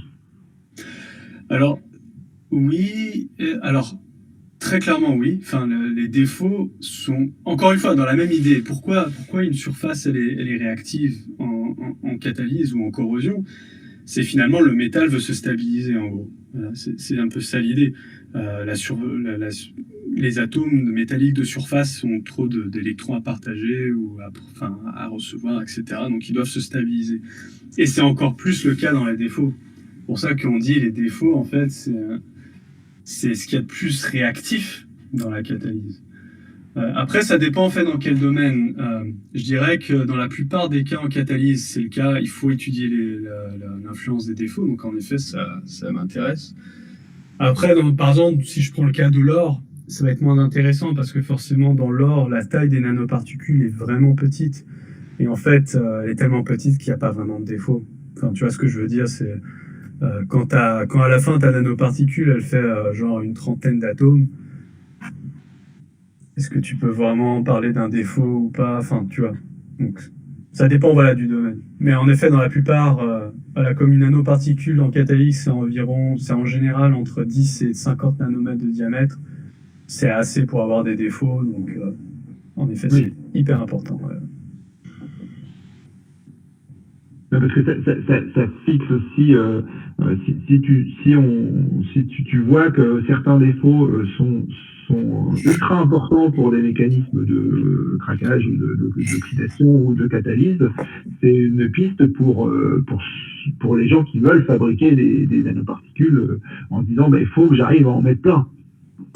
Ah ouais, non, clairement, en fait, ce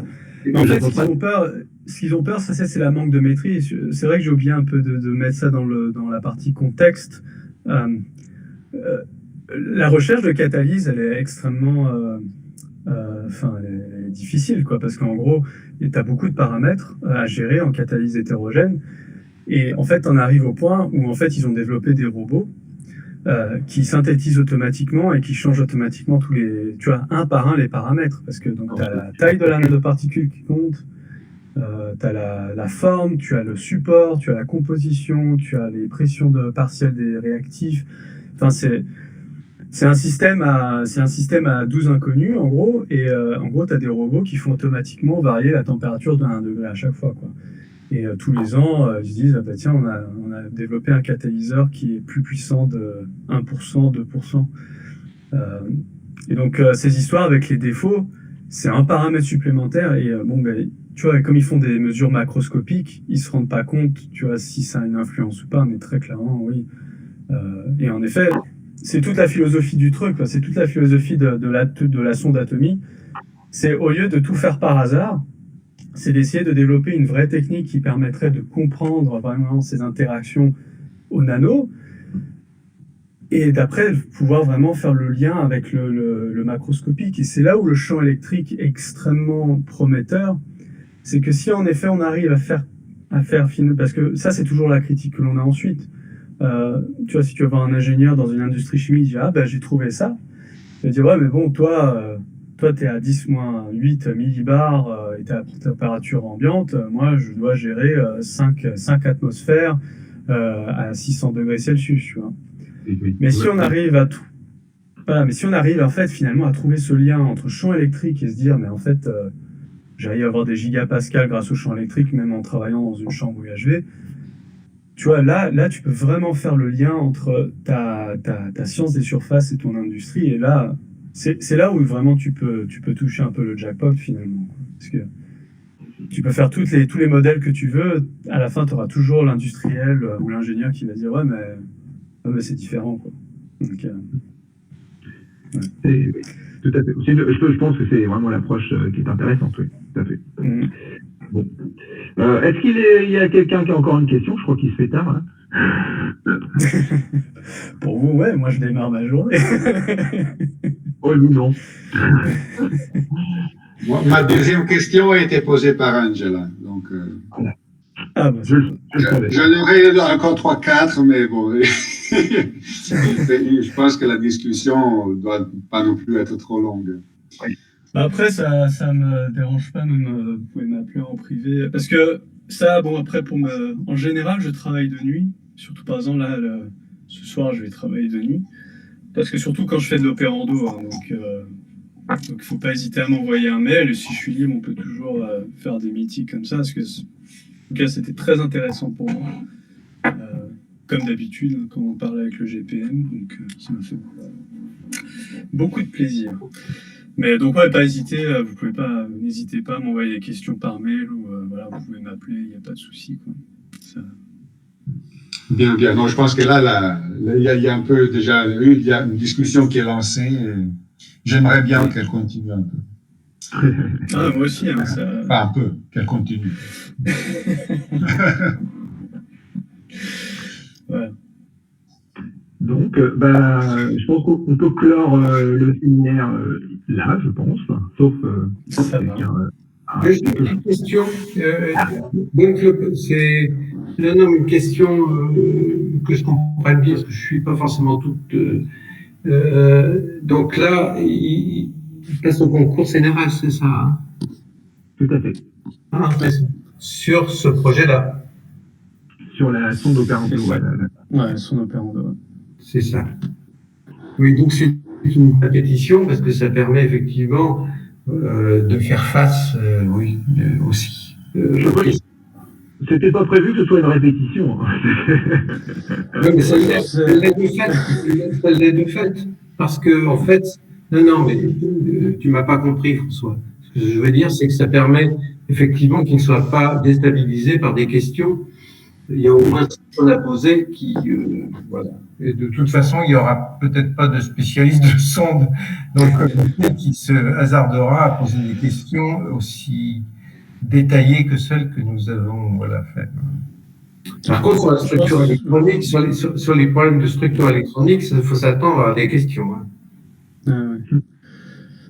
Je pense après que c'est vrai que, après voilà, j'ai pas vraiment l'expérience de ce genre de concours, hein, forcément, c'est la première fois. Mais c'est vrai que moi, je m'attends à quelque chose un peu plus, voilà, comment tu inscris ton projet dans la continuité, etc., etc. Après, pour les questions scientifiques, voilà, je pense que on ne peut que répondre au mieux, quoi. Ça, c'est au mieux. Pour arriver à être concis, il faut arriver à donner une réponse rapide et rapidement. Parce que souvent, le temps est compté dans ce genre d'exercice. Oui, ça c'est Oui, désolé. Et puis surtout, je crois que le CNRS, quand ils veulent recruter quelqu'un qui met vraiment du gain dans le système, c'est-à-dire qui apporte quelque chose de nouveau, novateur au laboratoire. Donc, bon, ce que là tu présentes, c'est clairement quelque chose de très nouveau. On ne fait pas ça au labo. Donc très clairement, voilà quelque chose qui s'appuie sur des compétences que tu as, que le labo a, et qui, là, effectivement, débouche sur une problématique qu'on ne fait pas encore. Donc ça veut dire que c'est quelque chose qui, si ça marche, va augmenter encore la visibilité du GPM de ce point de vue-là. Ouais, je pense qu'il y a... Le reste qui est très sensible. Ça va. Mais surtout, après, je pense que c'est peut-être une question de coïncidence ou pas, mais c'est vrai que, en tout cas dans le milieu de la catalyse, il y a une prise de conscience du champ électrique, dans le sens où, encore une fois, hein, quand moi j'étais à l'université, qu'on a nos cours de chimie théorique et de thermodynamique, on apprend donc les fonctions d'état. Et voilà, on dit, voilà, un système est défini par sa pression, sa concentration, sa température. Et il y a toujours le champ électrique un petit peu dans un coin qui attend. Et il y a cette espèce de culture finalement où en chimie, on n'aime pas tellement ça. On est un peu allergique à ça. Mais très récemment, en fait, depuis 2019, il y a de plus en plus de papiers justement qui traitent de ça, de l'influence du champ électrique sur les réactions chimiques. Et finalement, de se dire que, bah oui, même une molécule ou un ion dans une solution aqueuse ou dans un plasma possède un champ électrique et qu'on doit le considérer. Donc je pense qu'il y a aussi... ce que j'aime bien dans ce projet, là, c'est pour ça que j'étais assez content quand on l'a écrit, c'est que ça va vraiment dans le sens un petit peu de ce qui se fait dans la communauté aussi, quoi. Donc il y aura aussi vraiment un moyen de faire un pont avec aussi des groupes plus spécialisés dans la chimie appliquée ou la catalyse appliquée, ce genre de choses, quoi. C'est pour ça que je trouve c'est intéressant, quoi. Ouais, je confirme, moi je suis allé à un workshop il y a 2-3 ans où ça excitait beaucoup les gens, qu'il y avait pas mal de théoriciens et de physico-chimistes et ça les intéressait bien, l'interaction électricité-surface, réaction, c'était dans l'air du temps. Mais c'était déjà il y a 2-3 ans. Ouais, mais après, voilà, c'est le problème de développer des...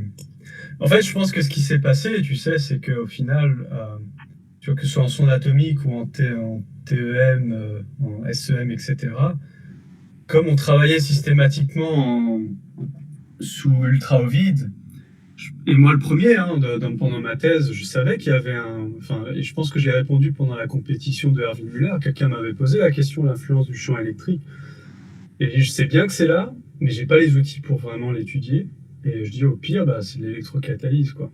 Donc systématiquement, on sent que c'est là, mais voilà, on essaie de se rassurer en se disant, ouais, mais bon, on est en ultra au vide et tout, c'est pas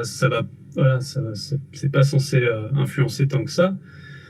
Et d'ailleurs, Jean Sabin McEwen, dans ses premières estimations, dans un papier, il avait dit, voilà, le champ électrique qu'il y a en film, ça va augmenter ne serait-ce que, je crois, d'un facteur de 10 seulement la pression locale.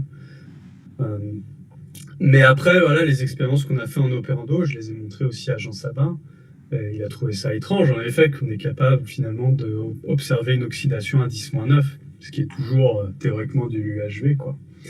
Et je pense que cette prise de conscience, elle vient du fait que de plus en plus on développe les versions in situ des techniques de surface, que ce soit la TEM in situ, ou maintenant la sonde atomique in situ, ou la SEM in situ.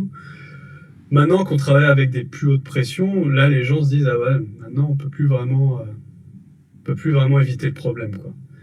Donc je pense que c'est pour ça, quand tu dis c'était à 3-4 ans, ça correspond exactement à quand vraiment la in situ SEM, ça a commencé à prendre le vent finalement, quoi.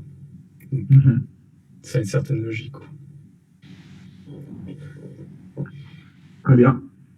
Voilà. Désolé, mais c'était intéressant.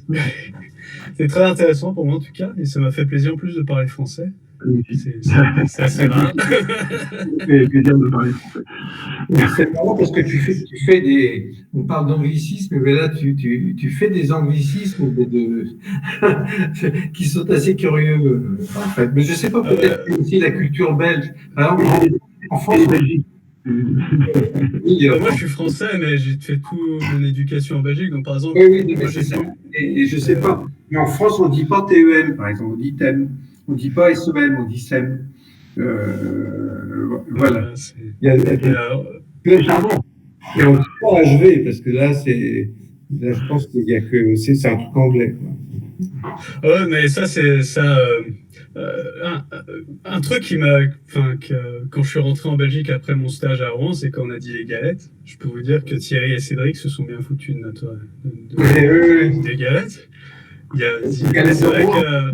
Les galettes c'est seulement après avoir vécu longtemps en Belgique et maintenant aux États-Unis que je me rends compte qu'en France, on utilise beaucoup d'allégories culinaires, en fait. Les Anglais, tu dois écouter ça dans le plate. C'est-à-dire qu'en fait, ce sont des espèces d'assiettes. Des assiettes. Une galette de micro-canaux. Ouais, ici, ils disent MCP, voilà, des plaques Vaticano, en gros. Très bien. C'est un peu moins. Et oui, mais c'était un plaisir Voilà, c'était vraiment chouette. Donc, merci à tout le monde. Il y a encore 20 personnes qui est connectées. C'est quand même. C'est donc que ça intéresse beaucoup de gens parce que c'est un séminaire qui a duré assez longtemps. On te remercie encore d'être venu. Je pense aussi que les menaces envers les étudiants ont été très franches et.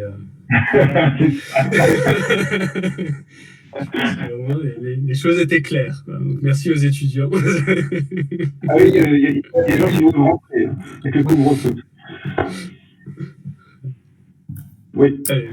Donc merci beaucoup. Allez, au revoir. Allez, bonne soirée à vous. Hein. Merci, au revoir.